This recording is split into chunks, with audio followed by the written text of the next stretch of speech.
We're almost halfway through the year, and a lot of people are running on empty without fully realizing it. Grow Therapy helps you find care that's covered by insurance before burnout becomes the baseline. Whether it's your first time in therapy or your 50th, Grow makes it easier to find a therapist who fits you, not the other way around. They connect you with thousands of independent licensed therapists across the U.S., offering both virtual and in-person sessions, nights and weekends. You can search by what matters, like insurance, specialty, identity, or availability, and get started in as little as 2 days. And if something comes up, you can cancel up to 24 hours in advance at no cost. There are no subscriptions, no long-term commitments. You just pay per session. Grow helps you find therapy on your time. Whatever challenges you're facing, Grow Therapy is here to help. Grow accepts over 100 insurance plans, including Medicaid in some states. Sessions average about $21 with insurance, and some pay as little as $0 depending on their plan. Visit growtherapy.com/booknow to get started. That's growtherapy.com/booknow. growtherapy.com/booknow. Availability and coverage vary by state and insurance plan. Welcome to the Retreat Leaders Podcast, the show for visionary coaches, healers, wellness pros, and small business owners who aren't just here to host another feel-good getaway, but to build a profitable, impactful retreat business. I'm your host, Shannon Jamail, retreat strategist, business mentor, and owner of a 46-acre retreat center. I've hosted over 100 retreats around the world, and I've made every mistake so you don't have to. Each week, we'll dive into the mindset, marketing, money, business, and mechanics behind sold-out, profitable retreats. Plus, hear from expert guests who are walking the talk. Whether you're planning your first retreat or scaling your 100th, you're in the right place. Welcome to the show. Hey guys, welcome back to the Retreat Leaders Podcast. I have a repeat guest today. And if you are watching us on YouTube, which I highly recommend so you can see the beautiful new studio that we are recording at in Austin, Podcast Studio Austin. But I have a repeat guest, and it is my husband. Welcome, Nathan, back to the show. Thanks. I didn't know if I was going to get to come back again. Yeah, I felt like I did pretty good. Like I didn't interrupt too much. You did. You interrupted. It's okay. I listened to it again. I don't know if that would be the case, but somebody left a comment on Spotify that basically referencing like, how about you not interrupt her on her own show or something like that. It was pretty funny. I don't remember, but I think it'd be great if the husband would keep interrupting her so she could finish her sentence. Something like that. It was pretty funny. Yeah, it was pretty funny. It was funny. That kind of shit doesn't bother me at all. So anyway, welcome to the show. Besides, we do so much bantering. And most of it is in jest. There's definitely a few times where it's not. And it's funny because the topic we're going to talk about, which is building a retreat venue, there's definitely a few times where it was like, motherfucker. And that's just what happens when you are building a business with your spouse, no matter what. There's even when they're perfect. Yeah, exactly. There's going to be those times where you just don't see eye to eye. So anyway, our topic is building a retreat venue. We get asked all the time. We get asked even by like Genius members in our Genius group. We get asked by people that we meet that they want to turn either their second property into a retreat venue or at least get retreats at their venue, or they want to buy a piece of property and build a retreat venue. And so I thought it'd be good for us to just talk about how ours started, the journey, what we think we did really well in and where we think we could have done better in. Or mistakes that we've made along the way, because we're really good at telling you what not to do when it comes to building a venue. And so I thought we'd start there. Yeah. Interesting. This started out by you saying you wanted to have you rented a piece of land one time in California and you did an event. You're like, I want my own ranch. And then you said we could move back to Texas after some things went on. And well, you fast forwarded through a lot of it, which is... I was going to get to the ranch, but yeah. No. We actually moved to California for a few years because it was like, that's where we're going to build.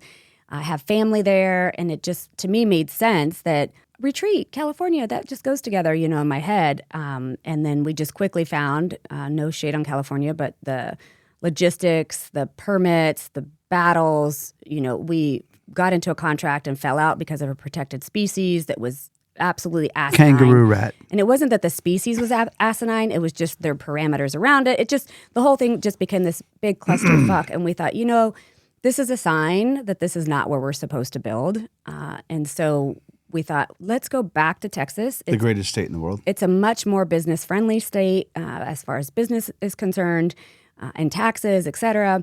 But we also have a ton of family in Texas. I actually now at this point have more family in Texas than we do in California to a certain degree. And so anyhow, so we moved back to Texas. But you asked me when we were going back, you're like, okay, well, if we could pick anywhere in Texas, where? And again, no shade on Dallas, but I was like, I don't want to go back to Dallas. We'd been there for 10 years before. And I'm like, that's not where I want to go as far as building a retreat center. And you're like, hey, how about the hill country? Because it's God's country. His dad lived there. His brother lived there. For the most part, you grew up in the hill country in some form or fashion, right? Yep. And so we found Retreat Ranch. It was a solid trees, like you couldn't even walk on it. Yeah, I tell people all the time when they visit the ranch, I remember tying a ribbon to my belt loop and then using the GPS and walking through the trees, and that's what the bulldozer followed to make roads. And one thing that we did intentionally is we only cleared places that we were going to build on or need and use. Just necessary. Yep. And I use your analogy all the time, or your words. It says we want to live with nature. Yeah. Right? Yeah. I did. It would have been cheaper. So we're going to try to talk about this from our experience, but also just from a business perspective. The first business decision we made was going back to Texas because it made more business sense all the way around. And it's the greatest state in the world. And so that just, like, numbers, finances, business plan, it just made more sense. And then the other thing is, it would have been, this is the only thing that probably didn't make as much business sense, but it made sense in the long run, you'll see why, is it would have been cheaper to just bulldoze the whole fucking property and just build.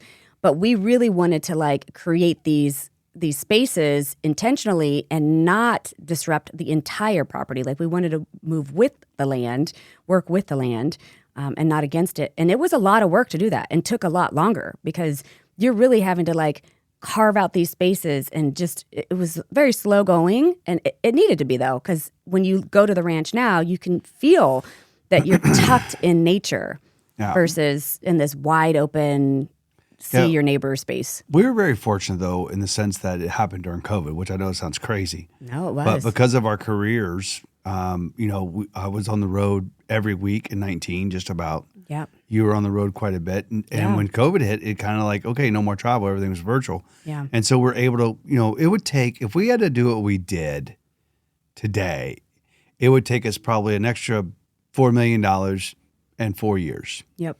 And so. We had the time and space, and everybody else had the time and space. Yeah. Like, whoever we needed to help us with something, we did. We had the time and space. So right away, though, so you hear we went and looked at the property. We couldn't even see the property. We actually had to drone it and to get a feel for it. But we knew going on it. But you walked on that property. This is where your kind of intuition thing is a little freaky. But we walked on the property and we drove. There was one little path, and now this property is almost a mile long, so it's a long piece of property. We drove through it, and when I say drove through it, we got probably halfway through it, maybe. And we're talking a lane. Probably a fourth. We're talking a lane, like a road, and there's nothing you can see but trees on each side. And then it went left, and it looped around, and it was just the front half. You remember more of that than I do. I only remember barely. And that was it. And you said, "This is it." I said this is it when I got out. So again, it's this is it. woo-woo. I feel it. Stepped on the earth, and I was like, "This is it." Which again, and to be a little woo-woo, which is not my typical style.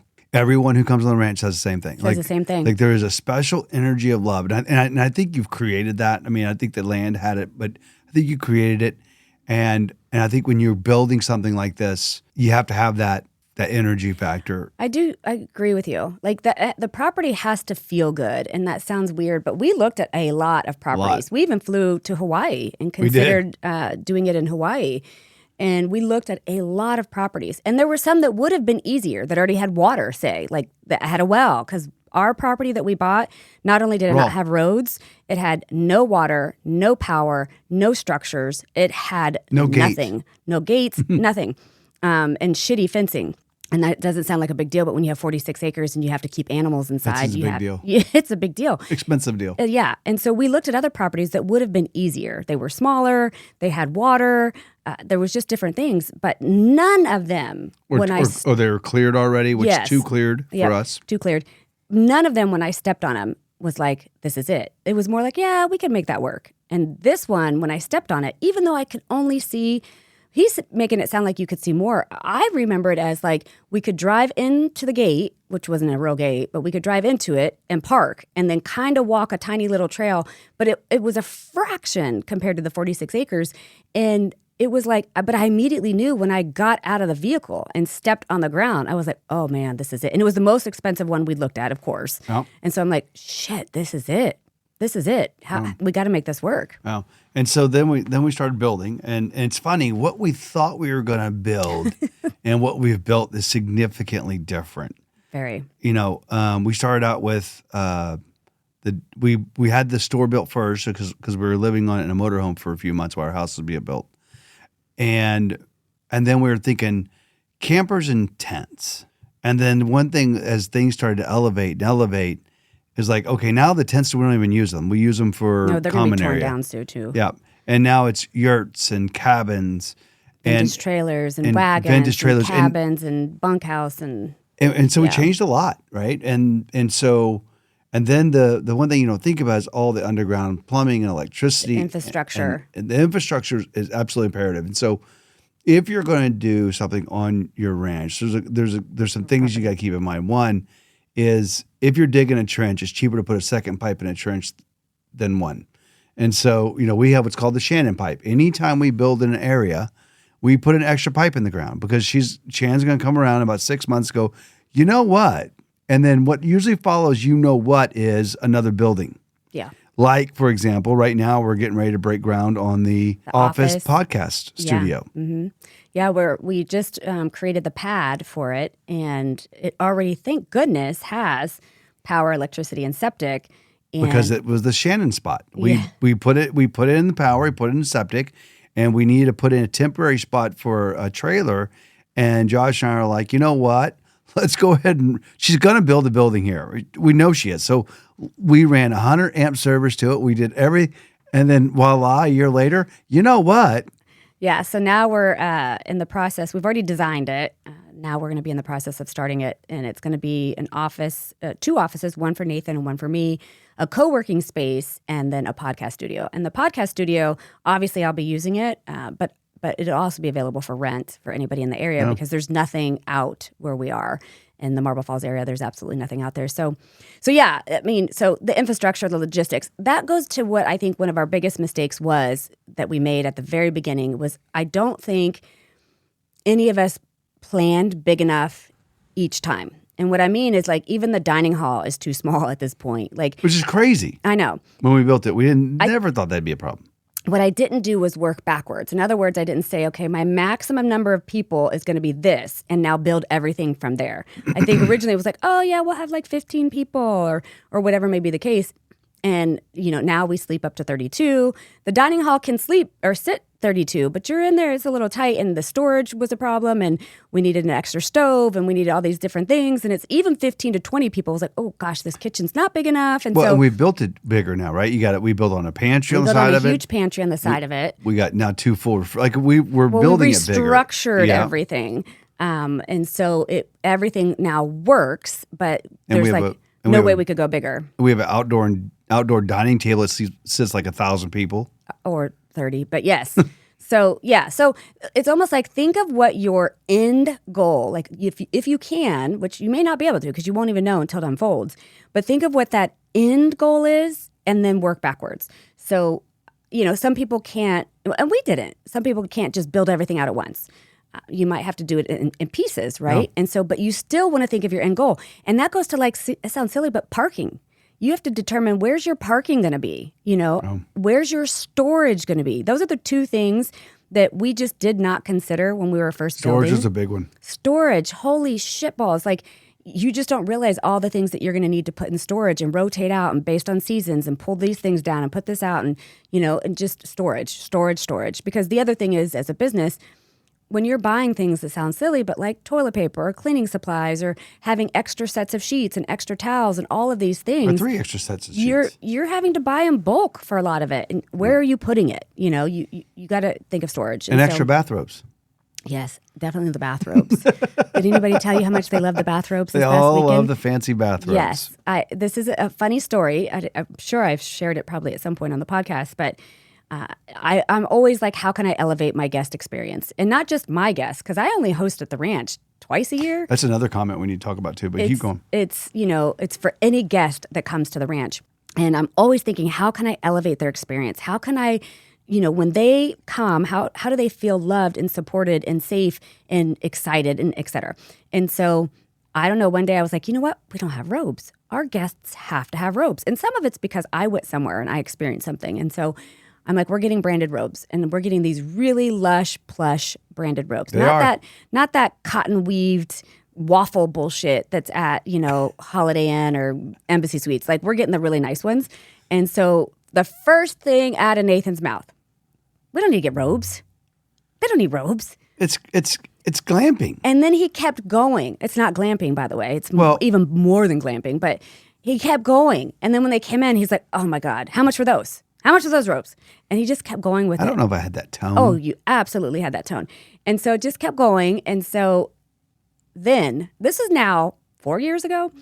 At least. Every single time the ranch is booked, and I mean, this is almost every weekend that we're booked, there's somebody that will say, I just love these robes. And we sell out of them all the time. I just love these robes. And so what do? You should go tell Nathan all how time. much you love the robes. It's like America's favorite pastime. It is, because he's done that several times with just things. I'm like, oh, you know what we need is this. No, we don't need that. You make it sound like I'm wrong all the time. If it was up to Nathan, the guests would show up with their own sleeping bag and their own towels. Genius. It's called the camping instead of fancy. Listen, I know you say, okay, so I have to explain this to people. Like, it's a ranch, and it's glamping plus glamour. Like, it's above and beyond. Yeah. And the reason why I say that is I don't want to take away the outdoor aspect of what we do. Oh no, yeah. Like the it's interwoven with nature. It's for awesome. Sure. But inside, like even the covered wagon. Yeah. Yeah. The decor, everything is crazy. And then we have. I mean, I tell people all the time. I said, listen, and this was probably won't ring with you like it's supposed to, but I'm like, we have makeup rags. Who has makeup rag? There's a makeup rag in every bathroom. No, there's more than one, because how many people can sleep, and that's how many makeup rags there has to be. And so, and it says makeup on it. But other than robes, what is the other thing that guests say? Every single guest say it's all in the about me. The details. Oh yes, it's they love your details that we have on this ranch to make sure that you are comfortable and that you have this elevated experience, even though we're set in nature, is so important to me. So anyway, listen, we're going off track here. I give you kudos all the time. All the little things you do, though, so I'm like, what? Everyone loves, and that's why we book up so well. And that's why we have a perfect 5-star rating. We do. As well. Yes. And one of the things we did too initially, and this is I think what really sets apart from other people who try and build something on their land and rent it out. I don't want to just say retreats. Right. Is they do individuals. And we are a retreat facility. We knew our identity. We built it for you to do your retreats. Yeah. And now, what, 80% of 90% of the bookings are not 90% of the bookings are not you, and 80% of the revenue is not you. Correct. Right? Yeah. And so you have this facility, and because you use it for you, you have that high standard. So when people come in, they go, holy cow. Yeah. So we didn't build it for a low standard. You built it for your standards, which is extremely high. I built it for a place that I would want to stay at. And I'm a little bit bougie. And so we have bamboo sheets on the beds. And did you say a little bit? Yes. And everything is top notch. But it's also set in, an antique trailer or a covered wagon or whatever. And then like a lot of the accommodations, they actually have antiques in them. Because I go to the antique show here in Texas.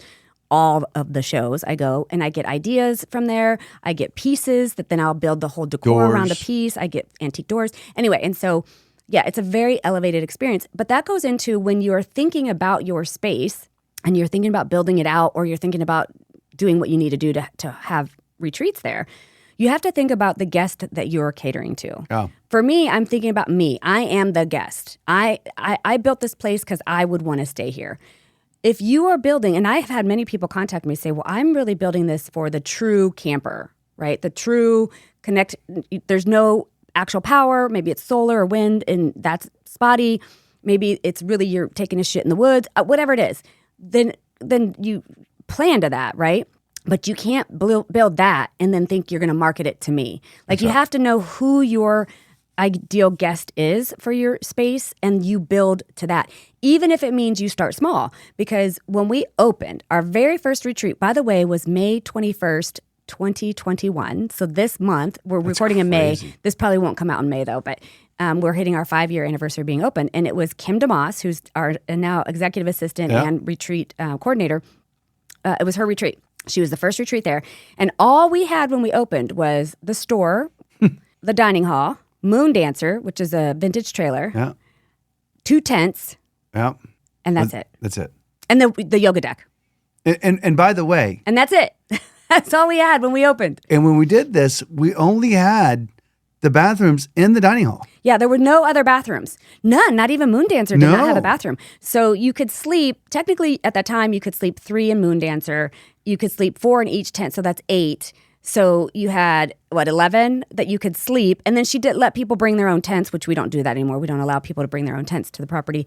And so she had I think she ended up with 15 people, all using 2 bathrooms in the dining hall. Yeah, we even had hooks on there and everything. Which, by the way, it's again going back to I think you brought up a very good point. I want to make sure we touch on about building it for your audience and marketing to your audience for that. If you try and build it for everyone, you'll build it for no one. Yep, it's just like marketing. And that's what we learned as we did. Like, every accommodation has a bathroom now.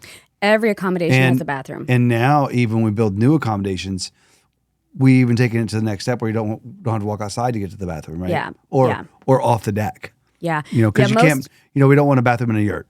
Yeah. No. But you don't leave the deck. Yeah. 4 of our 10 accommodations do not have indoor bathrooms. It's attached. So as soon as you open your door, it's right there as your bathroom. But it's not inside so both yurts and both vintage trailers do not. Everything else does have indoor bathroom. But even when we opened, so I still knew who my guest was. It was still me. Yeah. Even when we opened, everything was still elevated. We have really nice mattresses, really nice sheets. The bathrooms are fully rugs in the tents. Rugs. Everywhere. And when we say tents, we do mean tents. But it had 4 twin beds, each with their own nightstand, each with their own nightlight, AC and heating. AC and heating, everything is there. And so anyway, my point is if you can't create this experience that you're wanting to create full scale right away, you can baby step it. We baby stepped everything. It's been 5 years and we're still building. We're still improving. We're still adding. We're still growing. And so just starting with that end result and then working backwards where you can. But yeah, now every single one, I think it was by the 6 months, I was like, okay, we can't do this 2-bathroom shit anymore. This is not going to. Now we have more bathrooms in the state park. Oh my gosh. We technically have, there's 3 just between the store and the dining hall, and then 10 for other accommodations, that's 13. 2 at the yoga deck, that's 15. And then if you count the horse barn, we have 16 bathrooms, and it's crazy. Yeah. 17, because there's actually 2 in the bunkhouse.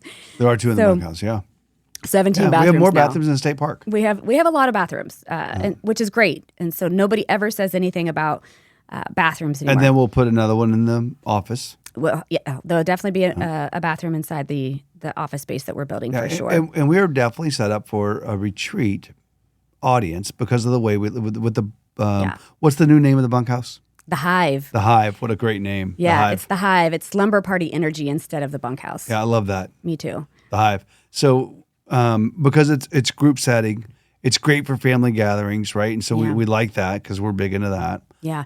That brings up a thing, though, that you're talking to. When people ask us how they can do more retreats at their property or if they can, I will tell you this. If you're listening and you're like, I'd like my second home to host retreats, it is very difficult to market to 2 different audiences.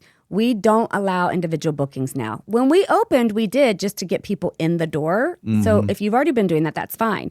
But if you decide you want to do group bookings, retreats, women's gatherings, birthday gatherings, whatever, retreats is still its own entity even within that genre. We don't advertise to anything but retreats. Nothing. So our whole messaging, everything is there. And that to me is why we're 90% booked. Yeah. And not just 90% booked, but we're booked at least a year in advance, and in many cases, a year and a half to 2 years if it's our prime dates. And it's because our message is simple. We are a retreat space. We have a labyrinth. We have like meditation spots throughout the ranch. We have just things that are set up for a retreat environment. And so that is our thing. Do we have people contact? We have a couple weddings booked already this year. We've got, we've had bachelorette parties and we've had other things, and those end up being filler things. But they come to us and we say, we do it. It's not our thing, but you can, By the way, I don't love weddings. Sorry if you're listening and you're having a wedding at my place. It's like anything else. It's you market to one thing. That doesn't mean you don't get business on others. Yeah. But we market to retreats. Now we do corporate events as well. Yes. But even that we talked about we don't book a lot during the week. Yeah. And so to do that we have to again expand the business model to more smaller We're talking about adding a row of individual accommodations that are much smaller for the weekday bookings. Our weekends, which it's still Thursday through Sundays, are consistently booked all throughout the year. But that Monday, Tuesday spot, we absolutely could fill with corporate groups. And for you and I, that we have to look at is like, okay, if you look at our calendar, quite candidly, it'd be difficult to book a lot of weeks because, to your point, they check in on Thursday, they leave on Sunday. You got to flip the property on Monday. Yeah, like it's tight. So like the weekday you almost got to kind of commit. Yeah, the weekday bookings are tough. So our venue's different. We can't flip it as fast as your typical, for sure not like a hotel. And it's not the cleaning, like the beds and the dining hall and all that. That's not it. It's the whole facility. So, we have to, many times we have to drain our pools. We have to drain hot tubs. We have to clean things out. We have to clean up the yoga deck. We have to clean up, there's just so many, it's so huge. It's a resort. And so we have to go through and make sure it's all beautiful and ready for the next group, not just getting leftovers of what the group left over from before. And so it typically requires a 12-hour flip minimum. What that means is one group checks out at noon on Sunday. We can barely get you in at noon on Monday. Barely. Tough one. It's tough. And most of the time I can get you in on Monday, but you're probably not going to be in there until 4 p.m. just to make sure. I don't want you showing up at that next booking feeling like you got gypped or that we've rushed to put the place back together for you. A lot of times furniture has to be moved. There's just things. And so it's not that easy to do the weekday bookings on top of it. But we can do it. But then we learned, okay, to fill these spots, which is significant when you really add it up, it's 2 days a week that we could book. And we have, and it is hard, but we have. But if we want to do that and to appeal to that audience, we do. So this is the things you think about, right? So you run the numbers. It's like, okay, if we book these 2 days per week, and say we did the same type of percentage, so you're looking at 85 to 90%, how much is that? And then how much is it going to cost us to build these individual cabins to do that? And when do we break even? And so you just run the numbers. And we run the numbers and we know it does make sense. And so we are probably going to book or build a handful after we build our offices. We have to piecemeal it. We're just like anything else. It's like, what is the most important need right now? And it's not the weekday bookings at this moment. That's just an opportunity for us. That's not a need, I would say. Yeah, no. Well, again, it's like anything else. Every year we do our business plans, right? Yeah. It's like, okay, what's going to be our growth strategy this year? Yep. And that's just kind of where the office and the podcast studio came into play. Yeah. We're expanding the barn. We're putting in a new barn for 2 more horses. And so those are the kinds of things. And you and I look at, hey, what does this look like in the future? Because I compare it to like a amusement park. You got to add a ride every year. I'm so glad you said that because it's fun when we have a lot of hosts who book every year. And what's their first question? And some people more than one a year is, what else have you built? Yeah, what's new? Yeah, what's new? and truth be told, the only new thing we added the art barn. The art barn? The art barn, which is huge. It's got pottery wheels and a kiln and all of that kind of stuff. But since then, we've did a pond, which I love. But we haven't built anything like really exciting since then. So it's almost like, oh my gosh. And we're going to build this office podcast, but that's really not a guest experience so much as it's for us. And hosts can use it when they're Can you imagine though doing a host who now can do a podcast while they're there? While they're there, yeah, while they're there at the ranch. That'd be cool. Yeah. But then after that, the other things we do have in the future. So this is what you do, right? Every year you analyze. It's nonstop. Yeah. So it's like, okay, so then the next one will be a couple of individuals to try to get the weekday. We're not going to let our sleeping capacity go up, though, because of the dining hall. The dining hall is what it is. It's 32. But this way, instead of it being 10 accommodations sleeping 32, it might be 15 accommodations sleeping 32. Yeah. And so anyway. Where the Beehive books out great for a retreat. It doesn't so much for corporate. A corporate event, it's a little more difficult. Yeah. And so now you got, to your point, you still got the same amount of people, but you're catering to a different audience. Yeah. And then, so you got the individual cabins coming in. That's our next. And then the infamous Shannon game room. Yeah. So one of my big ones, and I know the hosts, she means big ones, like it's a project. The hosts who have been there will really appreciate this. Right now, if there's weather and you can't really do, say, your yoga, meditation, or your thing out on our yoga deck, which is huge and comfortably you can seat 60 to 75 out there, but on mats, absolutely could do 40, 50 people if you wanted. Anyway, if it's really bad weather, the only place to do it is 1860. And 1860, really, you could push about 22 mats, and that's about it. So you'd have to break up your class in 2 groups if you had more than that. And so my goal is where, if you've been at the ranch, there is an outdoor bar, and there's also the first tent. Tearing all that down and putting a multi-use space there. We'll have an indoor bar. Notice the bar stays. Of course it does. It'll have an indoor bar, but it'll have roll-up garage doors, clear garage doors, so that it could still be inside, outside if you wanted it to be. But it can be our backup space for indoor needs and for meetings. Nathan's done some corporate events out there. I've done corporate events. And 1860 is great, but this will give us more space to be able to spread out. We could even take that all the way to tent 2. Yeah, it can be. And then make it a game room. Well, that's the plan, is movable stuff. Kind of like Horseshoe Bay did with the shooting club. Yeah, that's really great how they did that. And then you got the meeting space, you got a game room. Sitting area, community area, reading area. And you could, it's just an open space that you can do whatever you want. Yeah. But you can see a pool table in there. I know that probably doesn't cater to the retreat world. The pool table I probably wouldn't, just because you can't move it easily, but you could have ping pong. That would be hard to move. Yeah, you could have ping pong table though in there, and you could have a poker table, like just things that could be movable, and a reading area. And so anyway, so that's our big one. Realistically, it's not till 2028 that we'll even be able to start building that, just because we have to finish this other building that we're doing. The horse barn, the podcast building, and cabins. We've just got some things on the horizon, but that is coming in 2028. And that feeds into the corporate growth expansion. So you build the little cabins, and then you'll have this bigger space so that you can have very comfortably 30 to 35 people in that meeting space, and sleep them where they're not 8 people in an accommodation. So, and I'll tell you what helps us is you and I have two different roles. Like I still tell people all the time when before we had the swimming pools, and it literally was woods, like trees, just trees, just solid trees. And I'm walking there, and Shannon looks at me and goes, "Do you know what I see here?" I'm like, "Trees." She goes, "Nope, I see a pool and a hot tub and ice bath," which I didn't even know what an ice bath was. No, we didn't. I didn't even see the ice bath or the sauna at just the time. Just the pool, pools and the hot tub. I'm like, I see trees, and literally in weeks we cleared out that area. We went and got turf. We you found this Pictures cowboy on pool Pinterest. concept idea, and then next thing you know, you want decks all around it, and then you want a hot tub. Well, it's funny because if you and think then about now it, look at now, it's like, again, it's stepping, right? Or stepstones. So we first put just the 2 cowboy pools, and a deck and seating area.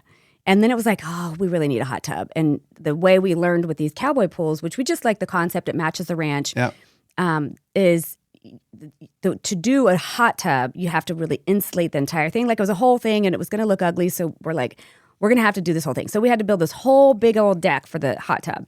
So now we got 2 pools and a hot tub. Then it was like, hey, you found the sauna on Facebook Marketplace. I did. There was Wood-burning sauna. There was this commune down here in Austin, and they called themselves a commune. And sadly, the owner had literally sold the property like out from under them. They were all having to move in different places, and they had this wood-burning sauna that they were using for storage. So it needed a little TLC. And Nathan, and this doesn't happen very often. What I mean is him saying, "Hey, we should go spend this money." But he literally was like, "This would be really cool at the ranch." And I was shocked because I'm like, "You're absolutely right. That would be so cool." And so we went down. Took 2 trailers and a skid steer. Yeah, we don't want to talk about how we got it from downtown Austin up to Marble Falls legally. That's awesome. It definitely was not illegal transport. And so then we get it to the ranch, fix it up, clean it up, and it's one of the... They love it. It's a fun piece. It gets hot. It gets really hot. And then we added the ice baths. And then one day I was like, we really need a 3rd cowboy pool. Yeah. Which means we had to redo all the decks and everything. Let's be clear. We tore everything down to pieces and rebuilt from the ground up. Yep. And I say we, Josh. Yes, Josh. The amazing Josh. And so now we have 3 cowboy pools, a hot tub, sauna, ice baths, and a nice lounge sitting area that everybody can enjoy. And then we just recently upgraded the pools and put these really pretty liners in all of the pools because they're cowboy pools. If you don't know what that is, they're stock tanks that are made for livestock, the biggest ones that they sell. And they're steel. They don't rust. Well, that's true unless you put chlorine in the pools, which we absolutely chlorinate our pools. And so we were finding that they were looking really rough. After a good 2 years, the pools were starting. We've already replaced them. They're not cheap. They're not cheap. And so we found Nathan. Once again, Nathan found these really great, beautiful liners. And it's funny because he's like, there's this one, and then there's the more expensive one. And I'm like, oh, the more expensive one is so much prettier. And so he loves it. I don't know why he asks me because he's hoping I'll stay the cheaper one. I don't either. So well, because going wrong is a lot more expensive than going right. Yes, it is. So we just put those liners in. The pools look beautiful with the liners in them. And so, so everything's been stair-stepping. I think, like I said, the biggest mistake we made was a lot of the things we built too small. We didn't think about parking and the infrastructure and just pipes underneath the ground, all the non-sexy stuff, the storage. Like you really want to plan for those things as you're building. No matter where you're starting, you want to plan for those things. And you want to plan for what a group needs. So if you are wanting to do retreats, you got to think of what a retreat needs. Most of them need a movement space, whether it's yoga, meditation, whatever. Most retreats have some sort of movement function. So you want to have a movement space. You want to have the ability for a chef to cook, big meals in your space. And so you just have to think of all the logistics that go into a retreat. And then your goal is to make your space friendly for those needs so that it's a no-brainer. Yep. A lot of times that means also having certain supplies that you normally wouldn't have, whether it's yoga mats or, yoga props or whatever may be the case. And so just having certain things on site that make it conducive for the types of things that you're doing. Now, if you're not building a space that's going to have any kind of, you just want to do corporate groups, maybe. But I'll be honest, some of our corporate groups want yoga too. Well, all the corporate events typically have some type of team activity. Yeah. And so, one thing that someone did on our property, which was a great idea, was a scavenger hunt. Oh, that was so fun. What a great property for a scavenger hunt. Yeah, that was so fun. But I'll tell you, if you're going to do this, be impatiently patient. And because I think you say, let's go do it, and then know that it's going to take longer than you thought. Always. And everything takes longer. And it's going to be smaller than you want. It's never going to be big enough. Never going to be big enough. But I think what helps us is you see it, you demand it, I build it. Yeah. Or work with Josh to build it. Yeah. Yeah. And so, because half the stuff you say, like the pool thing, I'm like, this woman has lost her ever living mind. And that's the most popular place for people to relax. It's the coolest place. And then you did the ice bath. And you're like, find me an ice machine. I'm like, we're not 7-Eleven. And you're like, I need an ice machine. And so we got an ice machine. And it...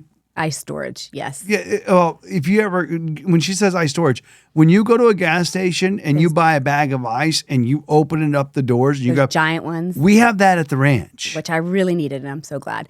Yeah, absolutely. You want to just, you picture your end result and you work towards that. I mean, you take it piece by piece and that's what you do. But you have to make sure that that's what you want to do, is you want to go into the retreat space, and not just as an afterthought, because you just won't attract the people that you're trying to attract, if that's the case. And you want someone who's going to love your land as much as you do. Yeah, that's a good point. No matter what, no matter if it's your primary residence or your secondary property or whatever it is, you want to make sure that, the people that are going to come do it. The last thing I'll probably leave you with is... I got one more for you. Okay. What makes you different? Okay. So you got to be a little unique to stand out in the retreat space. Uniqueness? I think one of the biggest ones, a few. One is our horse energy. So whether you actually add on a horse activity or not, we have free-ranging horses. They literally come up to you while you're drinking coffee on your porch. And you're not going to find that anywhere else. And so not in the retreat space. And so our horse energy. But you can add on horseback rides, and you can add on horse yoga. And so you can add on, horse therapy type of programs, mindfulness with horses. Like, there's just a lot of different things that we can do with our amazing herd of horses. And so our horse energy. The other thing is but you typically won't know this, the pictures will not do this, but it'll make you come back, is the attention to details in our team. Like, you will not find another team that will outserve the way our team does. Between Josh and Lily and Jonna and Kim, and Nathan. Everybody is just amazing, and they so almost desperately want to make sure that your event is amazing. And so you just won't find those things everywhere else. So I would say that that's the bulk of it, is what that makes us unique. And then too, like, I'll have hosts, and if it's reasonable, I absolutely make it happen. I had a host that was doing her corporate event there, and we had a smaller whiteboard, and she's like, is there a way I can have a big one shipped? And I'm like, you know what? I'll get you one. So we ordered a big whiteboard now that we just have on site for them. And another one was like, I really want to do karaoke night. Do you know anybody who rents karaoke machines? And I'm like, you know what? I'll buy a karaoke machine, and I'll have it here for anybody else who needs it. And so that's the other thing, is if you let us know what you need to make your retreat amazing, 9 times out of 10, I'll make it happen for you, or our team will, no matter what. And if it's that 1/10 of a time, it's just because I physically don't have anywhere to store it, if I'm being honest. Like, if you remember that corporate group that rented those giant inflatables. Oh, yeah. It was incredible. That was just like incredible. Obviously, I can't do that. I just wouldn't have anywhere to store it. But anyway, so I think those are the things that make us different. Yeah. I think I agree with you on the horse thing. Like, free range of horses all over the ranch is nuts. Yeah. And we love it. Like, they're in our backyard. They're at the people with coffee. I think that's a good one. I think the whole idea about the service, I mean, I don't know if you remember when we first opened and someone was there, and it was during the World Cup, and they wanted TV, and Josh literally took the TV out of his house. He brought the TV out of his own house for them, because we didn't have any TVs anywhere. No. We have one now in 1860, and that's it. But we haven't. That was, you're right. Yeah, he took it out of his house. Yeah. And I'm like, where'd you, he goes, it's my house. I'm working. I don't need it. But that's the mentality that I think they've gotten, that the team has. I think it's a lot to do with this. That's the mentality of who you are as a person, selfless. And so I think everybody lives that. Here's what I will tell you I think differentiates us. And I've heard it from almost every one of your guests, and then guests that have their own events. And they say, I literally can feel the love on the land. Like I can feel the love and the attention that y'all give the land, and I feel it. And again, I'm not the woo-woo guy, but I hear it all the time. Yeah. And so I think that, and I think that's something that you've created, and the team creates the engagement. You know, we say all the time, service is what you do. Hospitality is the impact we have on people. It's how we make them feel. And I think that is what I think everybody loves to say great customer service separates them, but I think the energy, the love, and the uniqueness and the differences and the little things you put in place. Yeah. And my challenge, and the reason I share that with you, is not to brag about Retreat Venue.Shannon, although it doesn't hurt. But I think that's what you have to figure out what is yours. Yeah. What is your detail? What's your love? What's your, I don't want to say your differentiator, because I think it's got to be more than that. Yeah. It's got to be uniquely you and what you and your retreat area will provide people. I love that. And we do have to give a special shout out to Josh and Robin. They are family as far as Nathan and I are concerned. They are absolutely our family. He literally calls himself my oldest son. Yeah. I get a Father's Day card from him. They are part of our family at every holiday, every experience, birthdays, all of that. They live on the property, and when you come to the ranch, you will absolutely feel the love and attention from Josh. He will almost kill himself to make sure that your event is everything you want it to be, and he will find a way to make that happen. If it was up to him, he'd make the weather even be what you want it to be. Like, that's just how amazing of a human he is and how hardworking he is. It's hard for us to get him to not work. Many people are like, gosh, does he work 6 days, 7 days? If we could get him to take time off, we would do that. We try to force him to do that, but he really loves what he does, and I think people feel that too. Yeah. And of course, his wife Robin is amazing. She's in charge of our housekeeping, but also our herd of horses, and she's our main wrangler, and she's just amazing. She just took Junior to the vet.